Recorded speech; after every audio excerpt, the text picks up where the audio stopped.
Hello friends, मेरा नाम है सुनील और मैं एक बार फिर से आपका स्वागत करता हूं अपने चैनल इंग्लिश स्पीकिंग कोर्स अंग्रेजी बोलना सीखे में। तो दोस्तों, अभी तक जो मैंने आपको चीज़ें बताई हैं वो बताई थी ऑक्सफोर्ड 3000। उम्मीद करता हूं आप वो 3000 वर्ड्स को याद कर रहे होंगे। उसके बाद दोस्तों मैंने वर्ब बताया था। वर्ब पे मैंने आपको बताया था कि 3 फॉर्म होते हैं प्लस आईएनजी फॉर्म होता है। तो दोस्तों उसमें से हमने फर्स्ट फॉर्म और सेकंड फॉर्म को हमने देख लिया था कि वो किस तरह से प्रेजेंट, पास्ट और फ्यूचर में यूज़ होते हैं। और उसी के साथ में हमने आईएनजी फॉर्म को भी देख लिया था कि वो किस तरह से कॉन्टिन्यूस टेंस में यूज़ होता है। अब जो दोस्तों जो बच गया है वो बच गया वर्ब का थर्ड फॉर्म। जो थर्ड फॉर्म यूज़ होता है वो परफेक्ट टेंस में यूज़ होता है। और आज मैं आपको जो बताने वाला हूँ वो आपको परफेक्ट टेंस ही बताने वाला हूँ। पर परफेक्ट टेंस बताने से पहले दोस्तों एक बार हम वापस से देखते हैं कि हमने इंडेफिनिट और कॉन्टिन्यूस टेंस में क्या चीज़ को किस तरह से हमने उसे देखा था। तो दोस्तों मैंने एक चीज़ यहाँ पे जो डॉट से बनाया हुआ है दोस्तों, तो मैं क्या बताना चाह रहा हूँ। जब मैंने इंडेफिनिट और कॉन्टिन्यूस की बात की थी तो मैंने कहा था कि मेरे पास में एक टाइम होना चाहिए जिस टाइम के बारे में बात कर रहा हूँ, जिस समय कोई भी चीज़ हो रही है या होती है। अगर मैं ये वाला एग्जाम्पल लेता हूँ तो मैंने जैसे लिखा है वह खेल रहा है, दैट मीन्स कि ये यहाँ पे चीज़ हो रही है, अभी हो रहा है, वो अभी खेल रहा है। उसी तरह से जब मैंने पास्ट का लिया है तो मैंने लिखा जब मैं घर पहुंचा। तो मैं घर कब पहुंचा, इस पॉइंट ऑफ टाइम पे मैं घर पहुंचा। तो मैंने एक इंडिकेट किया कि मैं किस समय मेरा बेटा सो रहा था। मेरा बेटा सो रहा था जब मैं घर पहुंचा, तो मैंने एक इंडिकेट कर दिया कि ये वाला टाइम है जहां पे वो सो रहा था। ठीक उसी तरह से मैंने जब ये बोला फ्यूचर में, जब मैं घर पहुंचूंगा, तो घर कब पहुंचूंगा, इस पॉइंट ऑफ टाइम पे फ्यूचर में पहुंचूंगा। ये अभी है, इस पॉइंट ऑफ टाइम पे मैं फ्यूचर में पहुंचूंगा। इस पॉइंट ऑफ टाइम पे मेरा बेटा सो रहा होगा। तो मैं जो दोस्तों एक पॉइंट ऑफ टाइम मैंने जरूर यहाँ पे मेंशन करने की कोशिश की कि कहाँ पे ये चीज़ हो रही है। अब देखते हैं परफेक्ट टेंस में क्या होता है। तो दोस्तों आप यहाँ पे देख सकते हैं कि मैंने एक रेड लाइन बनाई हुई है प्रेजेंट में, पास्ट में और फ्यूचर में ही। अदरवाइज ये चीज़ बिल्कुल वैसी ही है जैसा मैंने अभी आपको बताया था। तो दोस्तों मैं क्या कहूँगा कि अगर कोई भी चीज़ ऐसी है जो इस पर्टिकुलर टाइम से पहले ख़त्म हो गई है यहाँ कहीं पे, तो मैं उसे फ्यूचर परफेक्ट में बनाऊंगा। इसी तरह से अभी से कोई चीज़ अगर पहले हो गई है तो मैं उसे प्रेजेंट परफेक्ट पे बनाऊंगा। और जो पास्ट में कोई एक एक्टिविटी हुई थी और उससे पहले कोई एक्टिविटी हो गई है, कंप्लीट हुई है, तो उसे मैं पास्ट परफेक्ट पे बनाऊंगा।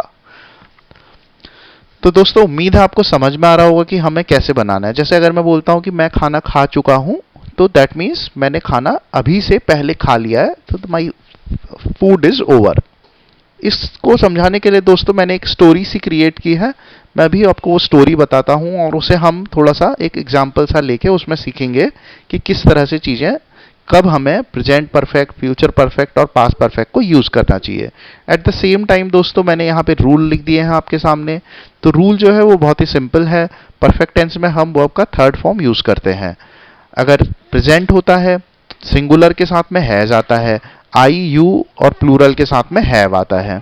पास्ट होता है तो उसमें हैड आता है और वर्ब का थर्ड फॉर्म आता है। इसी तरह से अगर फ्यूचर होता है तो विल हैव प्लस वर्ब का थर्ड फॉर्म आता है। तो ये हमारा रूल हो गया।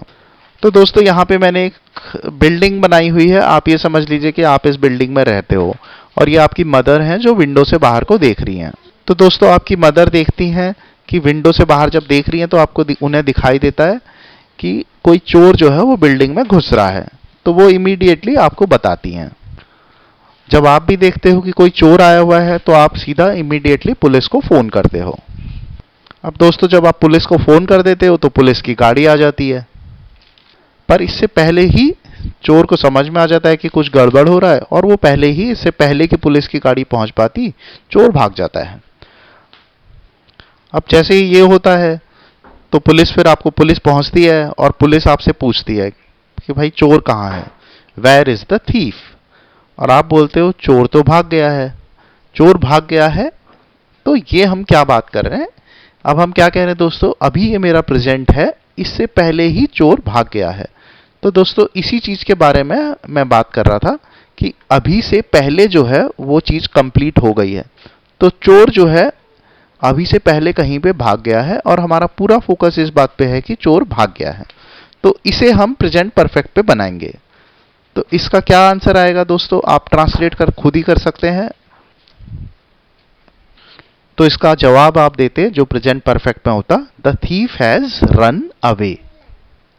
तो दोस्तों रन का जो है थर्ड फॉर्म वो रन रैन रन, तो रन ही थर्ड फॉर्म है, इसलिए यहां पे रन आया है।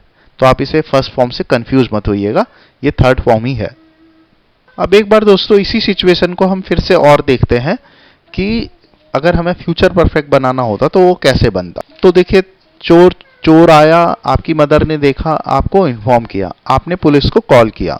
अभी तक क्या हुआ था, पुलिस की गाड़ी आ गई थी। अब आप समझिए कि पुलिस की गाड़ी आने में देर हो रही है, तो आप दोनों आपस में बात करने लगोगे। तो आपने क्या बोला, जब तक पुलिस की गाड़ी आएगी चोर भाग गया होगा। तो आप क्या बात कर रहे हो दोस्तों कि जब पुलिस की गाड़ी कब आएगी, पुलिस की गाड़ी लेट से कि इस टाइम पे आएगी, यहां पे आएगी, और तब तक चोर भाग गया होगा, मतलब चोर यहां कहीं पे ही भाग गया होगा। हालांकि ये चीज भी फ्यूचर में हो रही है और ये भी फ्यूचर में हो रहा है, पर हम क्या कह रहे हैं, चोर भाग गया होगा। तो चोर के जो भागने का इवेंट है ये फ्यूचर के इस इवेंट से पहले हुआ है, तो इसे हम फ्यूचर परफेक्ट पे बनाएंगे। इसे आप एक बार ट्रांसलेट करने की कोशिश करिए दोस्तों। आपको रूल तो पता ही है, विल हैव आता है और थर्ड फॉर्म आती है। तो दोस्तों यहां पे मैंने ट्रांसलेट करके लिख दिया है, by the time police reaches the thief will have run away. तो हमने चोर भाग गया होगा को, इसको हमने विल हैव रन अवे। और दोस्तों ये वाला मैंने जो आपको पहले भी बताया था, by the time police reaches, तो ये मैंने आपको पहले भी बताया था दोस्तों कि ये वाला जो होता है ये हम फ्यूचर में नहीं बनाते हैं, ये हम प्रेजेंट इंडेफिनिट में बनाते हैं, पर ये फ्यूचर को ही इंडिकेट करता है। जब तक पुलिस आएगी चोर भाग गया होगा, the thief will have run away. तो ये हमारे इस फ्यूचर की बात हो रही है। अब देखते हैं दोस्तों, इसी चीज को हम देखते हैं कि पास्ट में अगर बनाना होता पास्ट परफेक्ट, तो वो कब बनता। तो अब दोस्तों आप इसे इस तरह से समझिए, जब तक चोर आया था, जब तक पुलिस आई थी, चोर भाग गया था। तो दोस्तों अब यही चीज को आप सोचिए कि आपने अपने किसी फ्रेंड को बता रहे हो, तो आप ये बताते कि आज सुबह हमारे वहां बिल्डिंग में चोर आ गया, एक चोर आया, और आपने पुलिस को कॉल किया, यू कॉल्ड द पुलिस। पर जब तक पुलिस की गाड़ी आई चोर भाग गया था। तो दोस्तों ये मैंने यहां पे सेंटेंस लिख दिया, जब तक पुलिस की गाड़ी आई चोर भाग गया था। तो पुलिस की गाड़ी कहां पे आई, पुलिस की गाड़ी आई इस पॉइंट ऑफ टाइम पे। अब हम पास की बात कर रहे हैं दोस्तों, आप अपने किसी फ्रेंड को सोचो कि बता रहे हो, और आपने क्या बताया, चोर उससे पहले ही भाग गया था। अब आपको समझ में आ गया होगा दोस्तों, क्योंकि ये जो चोर के भागने वाला इवेंट है ये वाली चीज पहले हुई थी, तो ये वाली चीज हमारी पास्ट परफेक्ट पे बनेगी। तो दोस्तों यहां पे मैंने इसका ट्रांसलेशन भी लिख दिया है, by the time the police reached the thief had run away. तो ये वाला इवेंट पहले हुआ था, इसलिए ये जो है पास्ट परफेक्ट पे बन रहा है। जो जो बाद में हुआ इवेंट है, जैसे कि जब पुलिस की गाड़ी आई, तो वो इवेंट पास्ट इंडेफिनिट में बन रहा है। तो दोस्तों हम एक और एग्जांपल यहाँ पे देख लेते हैं कि वो किस तरह से है। आपको उम्मीद करता हूँ इससे समझ में आ ही गया होगा वैसे। तो दोस्तों जो दूसरा एग्जांपल लेते हैं उसे भी हम एक सिचुएशन से ही लेते हैं। आप ये समझिए कि आप घर पहुंचते हो और आपकी मदर दरवाजा खोलती हैं, तो आप अपनी मदर से पूछते हो कि खाना खा लिया है, तो वो कहती है हाँ मैंने खाना खा लिया है। तो दोस्तों ये वाला जो चीज है, again it's a very similar to this situation. आप जब घर पहुंचते हो, that is the time right now, उससे पहले ही आपकी मदर ने खाना खा लिया है। तो वो सेंटेंस क्या बनेगा, I have had my food.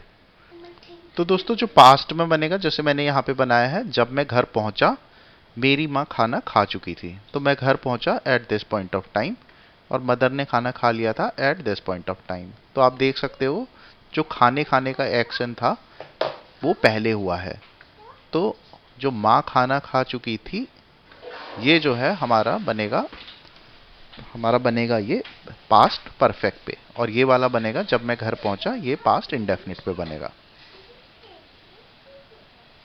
तो दोस्तों यहां पे मैंने इसे ट्रांसलेट कर लिया, when I reached home my mother had her food. तो दोस्तों यहां पे थोड़ा सा आपको नोटिस करने वाली चीज है, जो ये वाला हैड है माई मदर हैड, ये वाला जो हैड है ये हमारा आया है, जो हमने बोला कि हैड आता है करके, इसमें जो पास्ट परफेक्ट में हैड आता है। और जो ये वाला है ये हैव का थर्ड फॉर्म है, तो हैव, हैड, हैड, तो ये हैड जो है हैड का थर्ड फॉर्म है, इसीलिए यहाँ पे 2 बार हैड आया है। तो my mother had had her food, तो यह इस तरह से बनेगा। तो दोस्तों फ्यूचर का मैंने एग्जाम्पल यहाँ पे लिया है दोस्तों, इसी से मिलता जुलता, जब मैं घर पहुंचूंगा मेरी माँ खाना खा चुकी होगी। तो दोस्तों again it's a very similar to जो हमने यहाँ पे पहले बात की थी। तो हमारे कि जब मैं घर पहुंचूंगा इस पॉइंट ऑफ टाइम पे, और मदर ने खाना खा लिया होगा इस पॉइंट ऑफ टाइम पे। तो जो भी इवेंट पहले हुआ है, this event has occurred first, that is माँ ने खाना पहले खाया है, तो ये वाला जो बनेगा ये हमारा फ्यूचर परफेक्ट पे बनेगा, और ये हमारा ये प्रेजेंट इंडेफिनिट पे बनेगा। तो दोस्तों यहाँ पे मैंने इसका ट्रांसलेशन भी कर दिया है, उम्मीद है आप लोगों ने भी कर ही लिया होगा। तो मैंने लिखा by the time I reach home my mother will have had her food. तो दोस्तों ये वाला जो विल हैव आया है, अब मैं एक बार फिर से आपको बता दूं कि ये जो विल हैव आया है ये हमारा रूल के हिसाब से आया है। ये जो हैड आया है ये हैड हमारा वर्ब का थर्ड फॉर्म है, इस वजह से ये हैड आया है। तो दोस्तों उम्मीद करता हूँ आपको ये चीज़ क्लियर हो गई होगी। आप यहाँ पे कुछ और भी एग्जाम्पल्स बना सकते हैं, मैं आपको हिंदी में ही कुछ एक सेंटेंस दे देता हूँ। जैसे मैं अगर ये बोलता हूँ मैं आपको प्रेजेंट परफेक्ट टेंस पढ़ा चुका हूँ, तो ये एक सेंटेंस हो सकता है। मैं दूध खत्म कर चुका हूँ, तो मैंने अपना दूध पी लिया है, तो ये भी एक प्रेजेंट परफेक्ट का टेंस सेंटेंस बन सकता है। पास्ट की अगर मैं बात करता हूँ तो मैं आपको ये बोल सकता हूँ दोस्तों कि जब मैं थिएटर पहुंचा तो मूवी स्टार्ट हो चुकी थी, तो the movie had started when I reached the theatre. उसी तरह से दोस्तों फ्यूचर का भी बिल्कुल ऐसा ही बन सकता है, जब मैं थिएटर पहुंचूंगा मूवी स्टार्ट हो गई होगी, तो ये हमारा फ्यूचर में बन जाएगा। तो दोस्तों इस तरह के आप बहुत सारे सेंटेंसेस बना सकते हैं, सोच सकते हैं, इन्हें सोचिए और कमेंट बॉक्स पे आप चाहें तो इस तरह के सेंटेंसेस को लिखने की कोशिश करिए। ये थोड़ा सा कॉम्प्लिकेटेड है और हमें कभी भी बहुत अच्छी तरह से इसे बताया नहीं जाता था, पर उम्मीद करता हूँ आपको समझ में आ गया होगा कि किस तरह की सिचुएशन में हमें परफेक्ट टेंस को यूज़ करना है। जब दोस्तों मैं और आगे बताऊंगा, जब मैं टेंसेस डिफरेंट मीनिंग बताऊंगा, उस समय मैं और डिटेल पे इसके बारे में बताऊंगा। तो मैं इस वीडियो को यहाँ पे क्लोज कर देता हूँ दोस्तों। उम्मीद करता हूँ आपको समझ में आया होगा, और आप मेरा चैनल सब्सक्राइब कर लीजिए अगर आपने अभी तक चैनल सब्सक्राइब नहीं किया है, और इसे शेयर करिए।